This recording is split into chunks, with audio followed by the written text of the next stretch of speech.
Hello guys. स्वागत है आपका फिर से मेरे चैनल एसएससी शिवांशु पर। आई होप आप सब लोग अच्छे होंगे। तो लड़कों और लड़कियों सभी लोग कैसे हो ये बताओ पहले। बढ़िया तो हो। मेंस का एग्जाम हो गया, कैसा गया वो भी बता देना अगर दिया होगा किसी ने। तो अब जीडी का है, दे रहे हो तो बताओ। मैं तो दे रहा हूँ भाई। एसएससी का हर एक एग्जाम देना बहुत ही इंपॉर्टेंट है, क्योंकि एसएससी के हर एक एग्जाम में लेवल वही रहता है, जीएस का। ठीक है, उस प्रैक्टिस भी होती रहती है। तो चलिए, बातें हो गई हैं। अब थोड़ा काम की बातें कर लेते हैं। तो हम दिल्ली सल्तनत को कर रहे थे, और इससे पहले, इस वीडियो से पहले एक वीडियो मैंने बनाया जिसमें हम दिल्ली सल्तनत के जो दो वंश हैं, कौन कौन सा, एक तो गुलाम वंश और एक खिलजी वंश, उनको पूरा कर चुके थे। ठीक है, आज हम तुगलक वंश को करेंगे।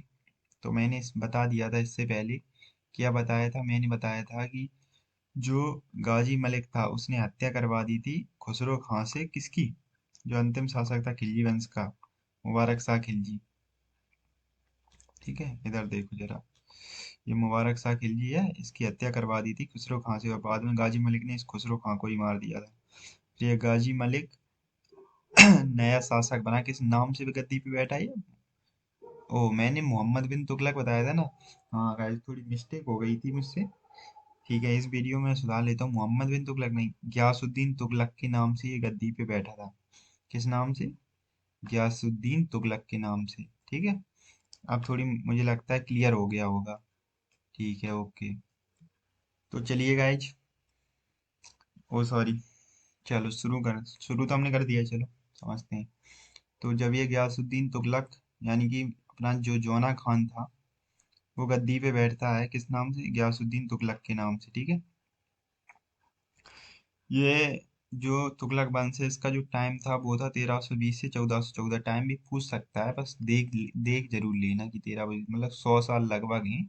1420 मानो, लगभग तो 100 साल के करीब ही है। ठीक है, बाकी तो तुम रिलेट कर लेना, जरूरी भी है। ठीक है। हम्म। तो चलो फिर बढ़ते हैं आगे। तो ये गयासुद्दीन तुगलक गद्दी पे बैठता है।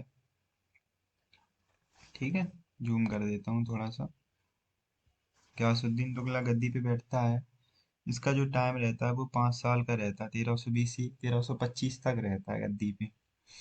तो ये क्या क्या करता है, इसकी 5 काम इम्पोर्टेंट है, इससे क्वेश्चन कभी कभी आता है। तो ये एक शहर बसाता है जिसका नाम होता है तुगलकाबाद। ठीक है, ये नहरों का निर्माण भी करवाता है, डाक विभाग भी बनाता है। ठीक है, और ये तेलंगाना जीतने के लिए किसे अभियान पे भेजता है? जौना खान को। ये जौना खान कौन है? आगे चल के बताऊंगा। जो मोहम्मद बिन तुगलक है, एमबीटी, उसी का नाम ये जौना खान था। बाकी गयासुद्दीन तुगलक ये बंगाल के अभियान पे जाता है। तो बंगाल के अभियान से ये जब लौट रहा होता है, तो ये मोहम्मद बिन तुगलक ने इसके लिए एक लकड़ी का महल बनवाया था, जौना खान ने। तो उसी महल में दबकर इसकी मृत्यु हो जाती है, गयासुद्दीन तुगलक की। ठीक है, तो चलो ये आप पढ़ते हैं किसके बारे में। तो गयासुद्दीन तुगलक तो खत्म, मर गया बेचारा दब के। ठीक है निपटा दिया मोहम्मद बिन तुगलक ने रस्ती से। अब है मोहम्मद बिन तुगलक, एमबीटी, ये इम्पोर्टेंट है। और अगर मैं कहूँ कितना इम्पोर्टेंट है, तो इतना इम्पोर्टेंट है, मतलब दिल्ली सल्तनत में अगर क्वेश्चन आना होगा तो मोहम्मद बिन तुगलक को वो छोड़ेगा नहीं। ठीक है, ये इतना इम्पोर्टेंट है। मोहम्मद बिन तुगलक के समय मोरक्को का यात्री आता है, कौन? Ibn Battuta. इसका नाम तो सुना ही होगा। इसकी किताब का नाम था रिहला, किताबुल रिहला, है ना, रिहला। तो ये मोहम्मद बिन तुगलक होता है, इसको दिल्ली का काजी, काजी मतलब जज, जज बना देता है इसको। डाक व्यवस्था सुधारता है, चीन में अपना प्रतिनिधि मंडल भेजता है ये मोहम्मद बिन तुगलक। ठीक है, ये जो मोहम्मद बिन तुगलक ये होली के त्योहार को बड़े धूमधाम से मनाता था। किस त्योहार को मनाता था? होली के त्योहार को। आ सकता है क्वेश्चन। ठीक है, चलिए और आगे समझते हैं और क्या क्या हुआ इसके टाइम पे। तो देखो, जो ये मोहम्मद बिन तुगलक है ना, इसने दोआब कर बढ़ा दिया। दोआब जानते होंगे आप लोग, नॉर्थ ईस्ट में जो पंजाब स्टेट है, दो नदियों के बीच का जो मैदान होता है उपजाऊ, ठीक है, उसे दो आब कहते हैं, आब मतलब पानी। तो वहां पे ये टैक्स बढ़ा देता है, लेकिन वहां पे अकाल पड़ जाता है तो किसान क्या होते हैं, टैक्स नहीं दे पाते हैं। तो ये फिर ये किसानों की मदद के लिए विभाग स्थापित करता है, दीवानी कोही। तो यहाँ से क्वेश्चन जरूर आता है कि ये कौन सा विभाग बनाता है मदद के लिए, दीवानी कोही। कौन सा? दीवानी कोही इंपॉर्टेंट है, बार बार बोलोगे तो याद हो जाएगा, ठीक है। नेक्स्ट फैक्ट पे चलते हैं। तो ये जो मोहम्मद बिन तुगलक है, ये उस समय देखो, राजा क्या होती थी, राजा की उस समय की पहचान ये थी मुद्रा बदलना, ठीक है। क्योंकि मुद्रा से ही तो राज्य की पहचान होती है, किसका राज्य है। तो ये मोहम्मद बिन तुगलक होता है, तांबे की मुद्रा चलाता है, किसकी? तांबे की, मतलब उस समय चलती होंगी सोने की, क्या चलता था उसमें, दीनार चलती थी शायद। तो तांबे की ये मुद्रा चलाता है, जो सांकेतिक मुद्रा होती है। कैसी मुद्रा होती है? सांकेतिक मुद्रा। ये क्वेश्चन पूछा हुआ है, सांकेतिक मुद्रा किसने चलाई थी और किस धातु की थी? तांबे की, ठीक है। और एक चीज जो इसने क्या की, पहले तो ये राजधानी कहाँ थी? दिल्ली। तो ये क्या करता है, राजधानी को देवगिरी, महाराष्ट्र में एक जगह है देवगिरी, ठीक है, वहां पे ट्रांसफर करने की कोशिश करता है। तो ये जाता है, तो अब देखो दिल्ली से चला, मान लो, जिसको मैप याद है, ये मैप हो गया, मान लो ये 16 सा, ये मान लो यहाँ पे दिल्ली है, तो बीच में आ गया एमपी। एमपी में पड़ी नर्मदा नदी, फिर उसके बाद महाराष्ट्र आया, दो नदी पार करते करते आधे लोग तो इसके वैसे ही मर गए। तो फिर ये विचार त्याग देता है राजधानी बनाने का, ठीक है, फिर ये दिल्ली को ही अपनी राजधानी रखता है, ठीक है। तो ये इम्पोर्टेंट है, तो जरूर ध्यान रखना। क्या रखता है ये? दिल्ली को ही अपनी राजधानी रखता है। तो जितनी चीजें पढ़ ली एक बार फिर से देख लो जरा, क्या क्या हुआ। इब्न बतूता इसके समय आया था, ठीक है, होली के त्योहार को बढ़िया तरीके से मनाता था। दोआब में टैक्स बढ़ाया, दीवानी कोई विभाग की स्थापना करनी पड़ी, इसे तांबे की इसने सांकेतिक मुद्रा चलाई, राजधानी देवगिरी से दौलताबाद ही ट्रांसफर करने की कोशिश कर रहा था, ठीक है। अब इसने क्या किया, चलिए और भी देखते हैं इसके बारे में। इसने क्या किया, ईरान पे आक्रमण कर दिया। किस पे? ईरान पे आक्रमण कर दिया। ईरान, ईरान पे इसने आक्रमण किया, इसे फारस बोलते थे उस समय। कराचील पर इसने आक्रमण किया। कराचील ये मान लो तिब्बत, तिब्बत के उस साइड का एरिया है, हिमालय के उस साइड का एरिया कराचील, ट्रांस हिमालय आक्रमण किया इसने, ठीक है। इसके समय दो दो इम्पोर्टेंट क्या क्या होता है, चलिए मैं बताता हूँ। इसके समय मोहम्मद बिन तुगलक के समय 1336 में विजयनगर अलग हो जाता है। क्या? 1336 में जो है विजयनगर अलग हो जाता है यहाँ से, ठीक है। 1336 में विजयनगर, और 1347 में जो बहमनी, बहमनी अलग हो जाता है, ठीक है, इसी के टाइम पे।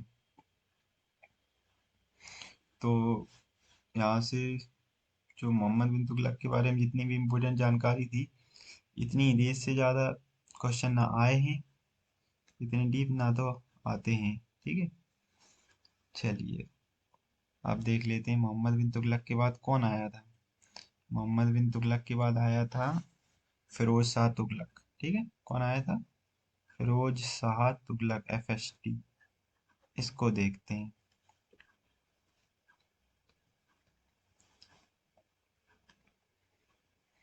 फिरोज शाह तुगलक को देखते हैं, ठीक है। चलो, ये है फिरोज शाह तुगलक, इसको हम शॉर्ट में बोलेंगे FST। क्या बोलेंगे? FST। इसने ब्राह्मणों पे जजिया कर लगा दिया, ये इसका इम्पोर्टेंट फैक्ट है। ब्राह्मणों पे जजिया किसने लगाया था? तो फिरोज शाह तुगलक ने। किसने? फिरोज शाह तुगलक ने। देखो मैं धीरे धीरे ही पढ़ा रहा हूँ जिससे आपको समझ में आए। अब जल्दी जल्दी मैं करवाने की कोशिश करता तो मैं करवा देता, लेकिन मैं आराम से ही पढ़ाऊंगा। तो ब्राह्मणों पर जजिया किसने लगाया? फिरोज शाह तुगलक ने। इसने जौना खान कौन है? एमबीटी, मोहम्मद बिन तुगलक। इसकी याद में जौनपुर शहर बसाया, जिसे शिक्षा का सिराज भी कहा जाता है। क्या कहा जाता है? शिक्षा का सिराज। इसने 300 के लगभग शहर बसाए। कितने शहर? लगभग 300 के करीब शहर। और लगभग इसने 1200 बाग बगीचे भी बनवाए। कितने? 1200 बाग बगीचे। इसने नहरों का जाल बिछवाया, मतलब नहरों का जाल बिछवाया, फिर उससे पानी देता था और तो उससे टैक्स भी लेता था। ठीक है। लोक निर्माण विभाग भी बनवाया इसने, पीडब्ल्यूडी जिसे आज के टाइम बोलते हैं। ठीक है। इसके टाइम पे सर्वाधिक दास थे।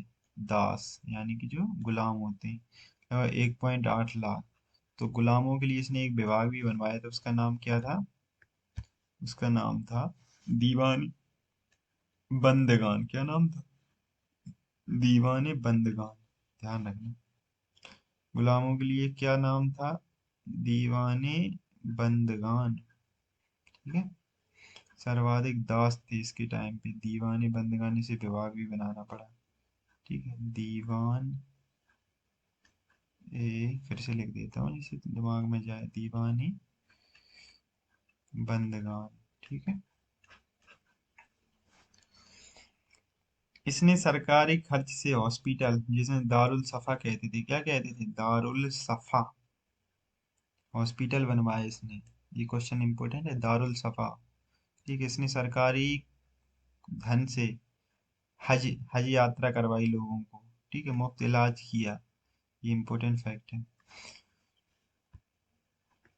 दान देने के लिए सरकारी पैसे से इसने दान दिया, जिसे दीवाने खैरात विभाग भी कहते हैं। क्या कहते हैं? दीवाने खैरात। दिल्ली में इसने फिरोज शाह कोटला दुर्ग भी बनवाया। क्या बनवाया? फिरोज शाह दुर्ग भी बनवाया। इसने कई बहुत सारे ग्रंथों का अनुवाद भी किया था। क्या किया था? बहुत सारे ग्रंथों का अनुवाद भी किया था। ठीक है। बहुत सारे ग्रंथों का इसने अनुवाद किया था। इसे सल्तनत काल का अकबर कहते हैं। इसे क्या कहते हैं? सल्तनत काल का अकबर। अकबर। किस काल का? सल्तनत काल का। सल्तनत काल का अकबर है कौन? एफएसटी, फिरोज शाह तुगलक। ये सल्तनत काल का अकबर भी कहते हैं इसको। समझ में आएगा? चलिए अब आगे चलते हैं। चलो इनके थोड़े वंश को समझ लेते हैं, कौन कौन आया। देखो दो ही, मतलब तीन ही मेन थे तुगलक वंश में। तो बेसिकली यहाँ पे मैंने लिख दिया है।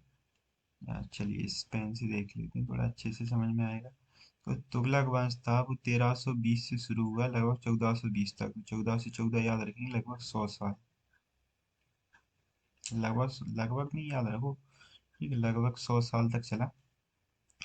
संस्थापक कौन था? गयासुद्दीन तुगलक। पुरान इसका नाम क्या था वैसे? वैसे इसका नाम था क्या नाम था, क्या नाम था, क्या नाम था? गाजी मलिक। ठीक है। इसके बाद जो युग शासक था वो एमबीटी था, यानी कि मोहम्मद बिन तुगलक। और दूसरा जो था एफएसटी, फिरोज शाह तुगलक था। ठीक है। और जो अंतिम शासक था इस वंश का वो था नसीरुद्दीन महमूद। नाम थोड़ा कंफ्यूजिंग लग सकता है, क्योंकि तुगलक सबकी में तो तुगलक लगा था, इसके में तुगलक नहीं लगा। खैर नहीं लगा तो हमें ऐसे ही याद करना ही पड़ेगा, आप क्या कर सकते हैं। तो ये नसीरुद्दीन महमूद था। ठीक है। अंतिम शासक। इसके समय में जो उस साइड का शासक था, तिब्बत साइड का, ठीक है, तैमूर लंग, उसने आक्रमण कर दिया था। ठीक है। उसने आक्रमण कब किया था? 1398 में। ये क्वेश्चन इम्पोर्टेंट है। एसएससी ने कई बार पूछा है कि तैमूर लंग ने भारत पर कब आक्रमण किया? 1398 में। और किसके टाइम पे आक्रमण किया, मतलब कौन से वंश का शासन था? तो तुगलक वंश। और स्पेसिफिक पूछे तो वो पूछेगा कौन सा राजा था, तो राजा था नसीरुद्दीन महमूद। ठीक है। तो मैंने बता दिया है। बाकी जानकारी इंपॉर्टेंट है तो याद भी रखना है। ठीक है। इसके बाद जो हमारी गुलाब खिले तो सांस लो वाली ट्रिक थी, उसका जो चौथा वंश है दिल्ली सल्तनत पे, वो है सैयद वंश। ये बहुत ही, इसका कार्यकाल सबसे छोटा है। लगभग कितना है इसका? 14 से है बस इसका। ठीक है। तो इसके संस्थापक को याद कर लो कि खिज्र खां इसका संस्थापक था। ठीक है। सैयद वंश का। और ये लोग उपाधि, इन्होंने सम्राट की उपाधि नहीं ली, मतलब ये पैगंबर को ही मानते थे। इसका सिर्फ एक शासक था, ये इसका नाम जो है मुबारक शाह, इसने ही उपाधि ली थी कि सम्राट की, सुल्तान की। ठीक है। इसके ऊपर एक किताब लिखी है किसने, याहिया बिन अहमद ने, तारीख मुबारक शाही। याद रख सको तो रख लेना, बाकी संस्थापक जरूर रख लेना, ठीक है। और ये सबसे छोटा वंश है क्योंकि इसका कार्यकाल सबसे छोटा है, ये जरूर रखना है याद। चलो, इसके बाद जो दिल्ली सल्तनत का अंतिम वंश है वो कौन सा है, वो है अपना, गुलाम खिले तो सांस लो, लो से लोधी वंश अंतिम वंश है, 1451 से 1526, यानी बाबर के आक्रमण तक ये रहते हैं। ये बेसिकली अफगान वंश थे, कौन थे, अफगान थे। इनका जो संस्थापक था वो था बकलोल। कौन था इसका संस्थापक, बकलोल, बकलोल नहीं, आप बकलोल से याद रख लो, बहलोल। ठीक है। ये क्वेश्चन बहुत इंपॉर्टेंट है क्योंकि यहाँ पे कंफ्यूजन होती है, ये बहुत इंपॉर्टेंट है कि लोधी वंश का संस्थापक कौन है, बहलोल लोधी। ठीक है। इसके बारे में थोड़ी जान लो, ये समानता में विश्वास करता था, मतलब थोड़ा अच्छा था। रैयत आला, रैयत माने किसान, सबसे सर्वश्रेष्ठ किसान कहता था खुद को। इसने अपना सिक्का चलाया जौनपुर में, कुछ सरकी शासक उस समय थे, इसी की शाखा थी लोधी वंश की। ठीक है। अब इसका जो इम्पोर्टेंट है वो है सिकंदर लोधी। कौन, दूसरा शासक था लोधी वंश का, सिकंदर लोधी। ऑप्शन में ये देता है सिकंदर लोधी। सिकंदर लोधी का जो नाम था, ये एसएससी ने पूछा है क्वेश्चन, सिकंदर लोधी का नाम निजाम खान था। क्या नाम था, निजाम खान। ठीक है। इसने 1504 में आगरा शहर की स्थापना की। इम्पोर्टेंट, 1504 में इसने आगरा शहर बसाया। इसने एक माप चलाई खेतों को नापने के लिए, इसे गज ए सिकंदरी कहते हैं। क्या कहते हैं, गज ए सिकंदरी। ठीक है। ग्रंथ, इसने ग्रंथों का भी अनुवाद करवाया, इसने ग्रंथों का अनुवाद कर, लेकिन एक इम्पोर्टेंट बात, इसने ताजिया निकालने पर क्या लगा दिया, ताजिया लगाने पर इसने प्रतिबंध लगा दिया। ये इम्पोर्टेंट फैक्ट है, ताजिया निकालने पर इसने प्रतिबंध लगा दिया। ठीक है। इसके बाद जो इस वंश का अंतिम शासक था वो था इब्राहिम लोदी, इसी से तो बाबर का पहला युद्ध हुआ था 1526 में पानीपत का, तो ये लोदी वंश का अंतिम शासक था इब्राहिम लोदी। इसने ग्वालियर को जीत लिया। ठीक है। और मालवा जो इधर नर्मदा का नीचे वाला एरिया है मध्य प्रदेश का, और राजस्थान से सटा हुआ, तो मालवा को जीतने जब ये गया तो इसकी राणा सांगा से लड़ाई हुई खतौली की। इम्पोर्टेंट नहीं है, मैंने बस बता दिया। ठीक है, मालवा जीतने गया था तो राणा सांगा से लड़ाई हो गई। तो इब्राहिम लोदी का ही चाचा था आलम खान लोदी, और इसका शायद सेनापति था, शायद क्या, इसका सेनापति था दौलत खान लोदी। ठीक है, पंजाब का था, तो ये पंजाब से बाबर को बुला के लाते हैं, बाबर इससे युद्ध लड़ता है, इब्राहिम लोदी से इसको पानीपत के प्रथम युद्ध में हरा देता है। ठीक है। और फिर भारत में आता है मुगल वंश। उससे पहले कुछ सिख धर्म वगैरह भी आए थे, उनको हम पढ़ेंगे थोड़ा सा। बाकी इसके बाद इसको हरा के मुगल वंश आता, तो यहाँ पे हमारा जो दिल्ली सल्तनत है वो कंप्लीट हो जाती है। आई होप आप लोगों को ये नोट्स काफ़ी अच्छे लगे होंगे, बहुत ही क्रिस्पी नोट्स हैं, और यहाँ से ज़्यादातर क्वेश्चंस फंस जाते हैं। तो कमेंट बॉक्स में ज़रूर बताना गाइज आपको कैसा लगा। थैंक यू वेरी मच, मिलते हैं नेक्स्ट वीडियो में। Thank you.